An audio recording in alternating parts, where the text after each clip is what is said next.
আমাৰ সকলোৰে এজন বা এজনী ভাল পোৱা মানুহ আছে নিশ্চয়, যাক আমি কেতিয়াও ভাল পাওঁ বুলি ক'ব নোৱাৰোঁ, যাক আমি কেতিয়াও মনৰ কথাবোৰ খুলি ক'ব নোৱাৰোঁ।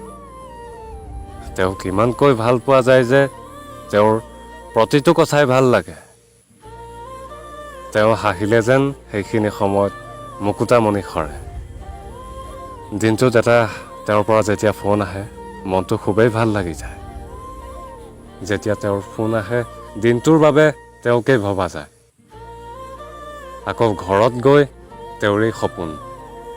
কেতিয়াবা ভাবোঁ যে মই ভাল পোৱাৰ দৰেই সি বা তাই মোক ভাল পায় নেকি বাৰু, যাৰ বাবে মোক কল কৰে সদায়, যাৰ বাবে মোক মনৰ কথাবোৰ খুলি কয়, যাৰ বাবে মোলৈ চাই হাঁহি এটা মাৰে। মনটোৱে বাৰে বাৰে কয় তেওঁক ভাল পাওঁ বুলি ক'বলৈ, কিন্তু ক'ব নোৱাৰোঁ। ভয় লাগে, ভাল পাওঁ বুলি ক'লে কিজানি তাই মোক এৰি গুচি যায়। এনেকৈ থাকিয়ে ভাল লাগিছে, কাৰণ তাইৰ পৰা এতিয়া অলপ হ'লেও মৰম পাইছোঁ।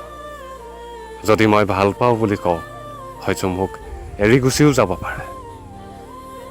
সেয়েহে মই কেতিয়াও ক'ব নোৱাৰোঁ ভাল পাওঁ বুলি। ক'ব নোৱাৰিলে বেয়া লাগিব, কাৰণ তুমি আনৰ হ'বা। এৰি গুচি গ'লেও বেয়া লাগিব, ক'ব নোৱাৰিলেও বেয়া লাগিব। গতিকে এনেকৈ থকাই ভাল। সেয়েহে আপোনালোকক কওঁ যে একপক্ষীয় প্ৰেম কেতিয়াও নকৰিব। যদি আপুনি কাৰোবাক একপক্ষীয়ভাৱে ভাল পায় তেন্তে আজিয়ে কওক আপোনাৰ মনৰ কথা।